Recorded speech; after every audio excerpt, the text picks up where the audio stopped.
অনেকদিন পর একটা ভিডিও বানাচ্ছি।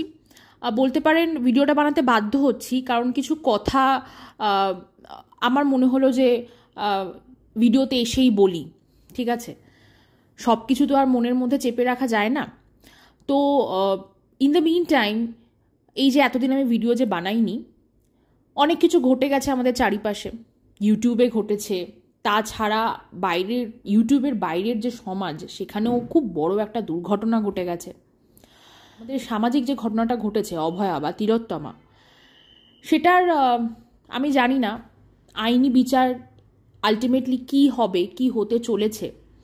তবে ধৈর্য সবাইকেই রাখতে হবে, ধৈর্য রেখে প্রতিবাদ চালিয়ে যেতে হবে, এবং একদিন না একদিন আমরা বিচার ঠিক পাবই। তো এবার ইউটিউবের বিষয়টা নিয়ে বলি। কয়েকদিন আগে ইউটিউবে একটা খুব বড় ঘটনা ঘটেছে, তাই তো?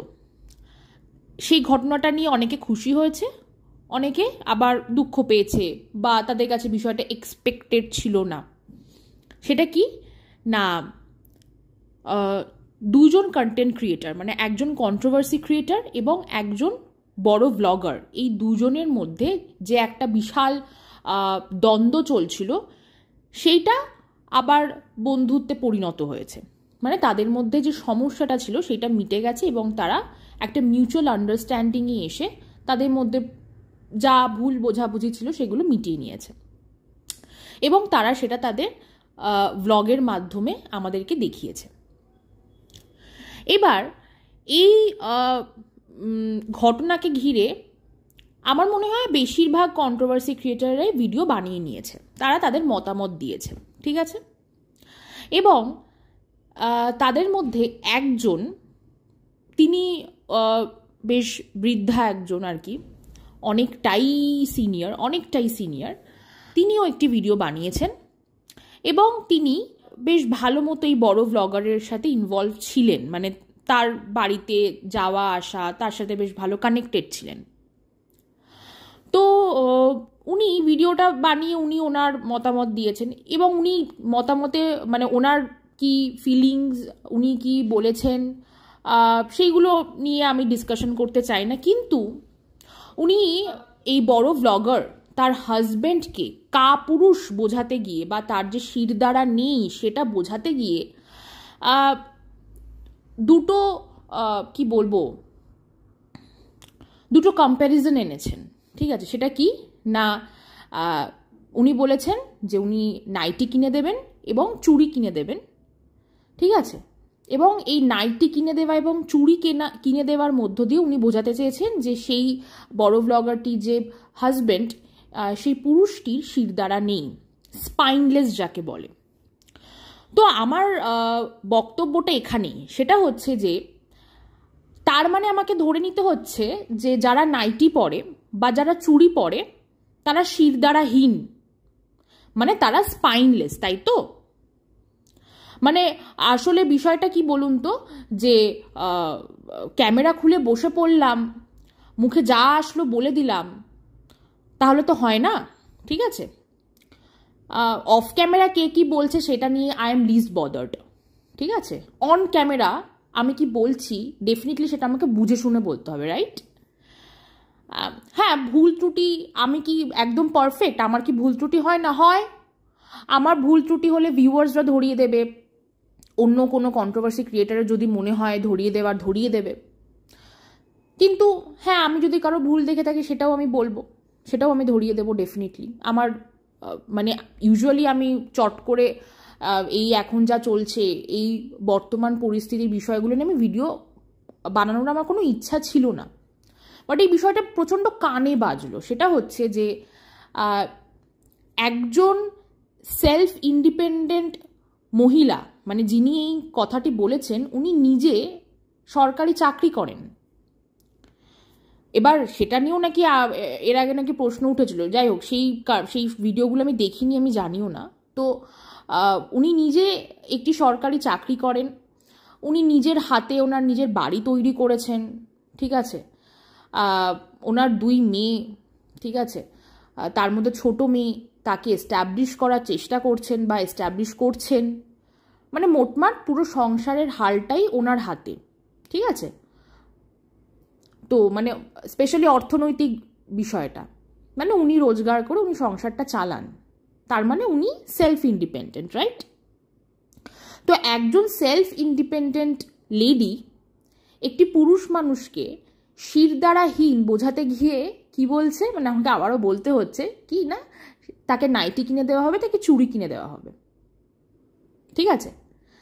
তো এই বিষয়টা ডেফিনেটলি তার থেকে এক্সপেক্টেড ছিল না। মানে উনি অনেক কথা এরকম বলেন, কিন্তু আমি সেগুলো নিয়ে বলতে লিস্ট বদার্ড।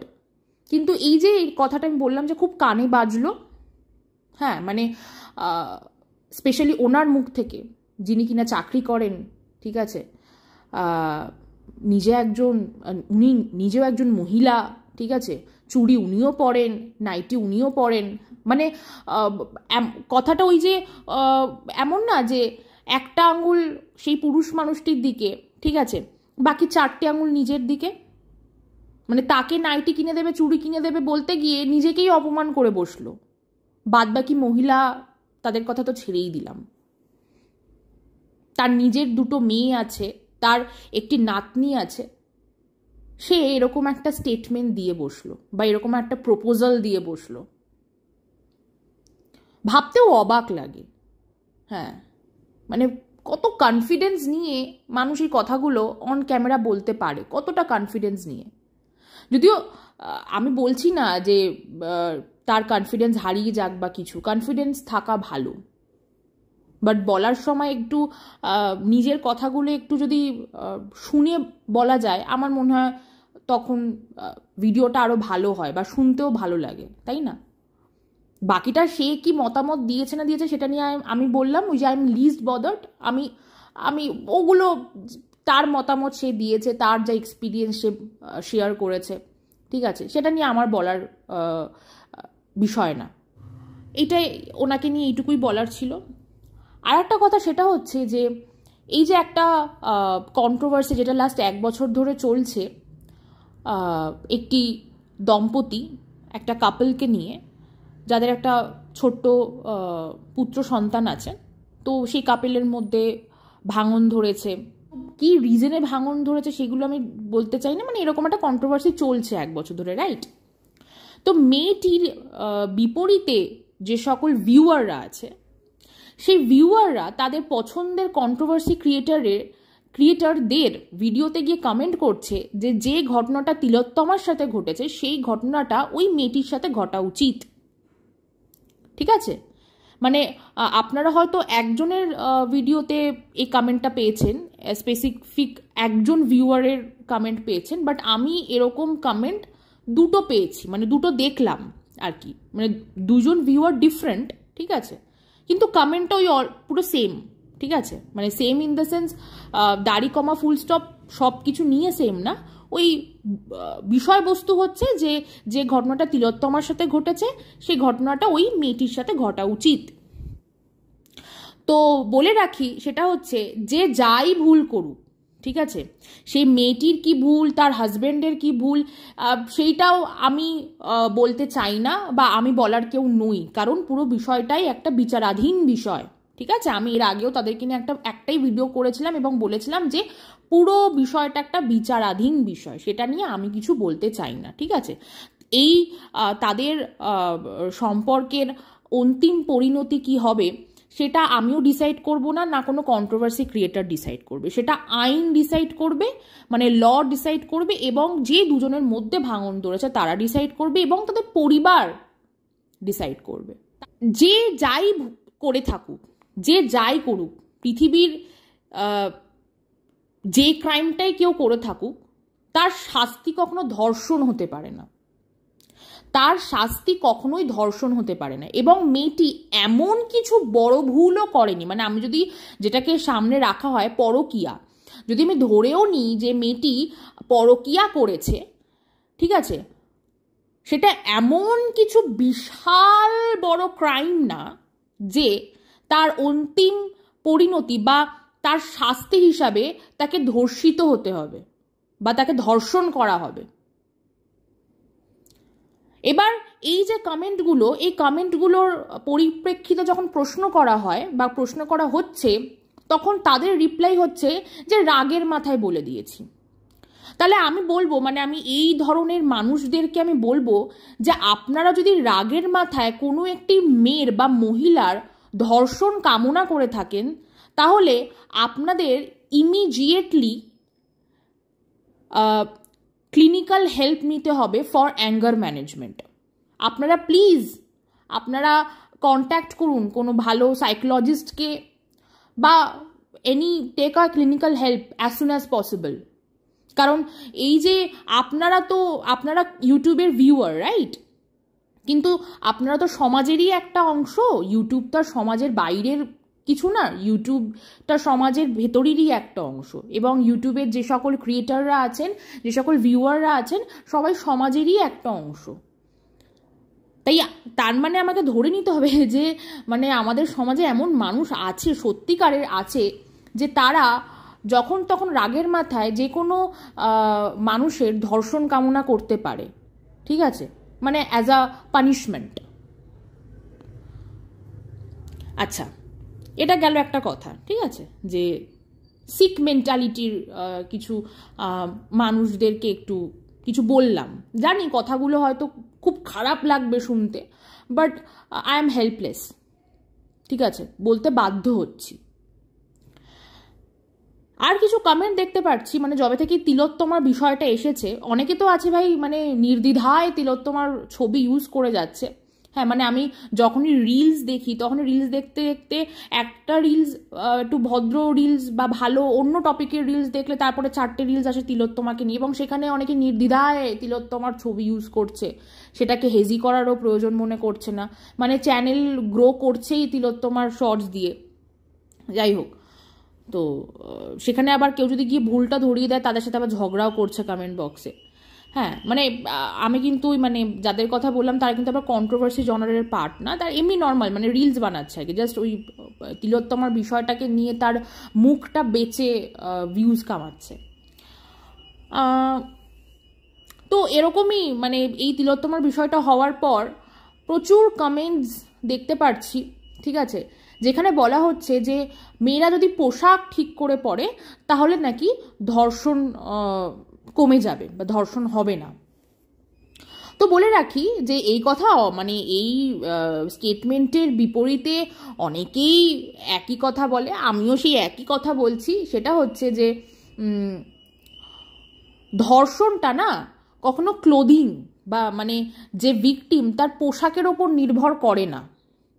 পোশাকের ওপর যদি নির্ভর করত তাহলে অনেক ছোট ছোট বাচ্চাদেরও রেপ হয়, অনেক বুড়ো মানে বৃদ্ধা মহিলাদেরও রেপ হয়, তাহলে সেটা হতো না। তারা তো আর সিডাকটিভ কিছু পড়ে থাকে না। মানে প্রত্যেকটা মহিলার জীবনে কিন্তু কোনো না কোনোভাবে রেপ তো অনেক হাই লেভেলের অ্যাসল্ট, ঠিক আছে, মানে প্রত্যেকটা মহিলার জীবনে ছোটোখাটো একটু হলেও মলেস্টেশন বা কোনো রকম সেক্সুয়াল অ্যাসল্টের কিন্তু ইনসিডেন্ট আছে, এক্সপিরিয়েন্স আছে প্রত্যেকটা মহিলার জীবনে, ঠিক আছে। পাবলিক ট্রান্সপোর্টে চড়তে গিয়ে বা কোনো টিচারের কাছে পড়তে গিয়ে, এনিথিং, কোনো রিলেটিভের হাতে, ইট ক্যান বি এনিথিং। যখন এই প্রত্যেকটা মহিলার জীবনে একবার না একবার যে সেক্সুয়াল অ্যাসল্টের ঘটনাগুলো ঘটেছিল, তখন কি তারা সিডাকটিভ কিছু পড়েছিল বা এখনো ঘটে? তার কি সিডাকটিভ কিছু পড়ে থাকে? ধরে নিন বাসে যেতে গিয়ে, পাবলিক ট্রান্সপোর্টে তো হয়ই, প্রত্যেক দিনই হচ্ছে, ঠিক আছে, কোনো না কোনো মেয়ের ধরুন ব্রেস্টে কোনো পুরুষ মানুষ একটু কনুই দিয়ে খোঁচা মেরে দিল ইচ্ছা করে, ব্যাড টাচ গুড টাচ তো বোঝে মানুষ, তো ধরুন মেরে দিল, তো তখন কি তারা সিডাকটিভ কিছু পড়ে থাকে? এটা অ্যাকচুয়ালি যারা এই মেন্টালিটি নিয়ে চলে, মানে সেক্সুয়াল অ্যাসল্ট করবো, কোনো মেয়ের প্রাইভেট পার্টসে একটু খোঁচা মারবো, বা যারা হাই লেভেলের ক্রিমিনাল মাইন্ডেড থাকে যে রেপ করব, এটা না তাদের মেন্টালিটির ব্যাপার, এটার সাথে পোশাকের কোনো মিল থাকে না, ঠিক আছে।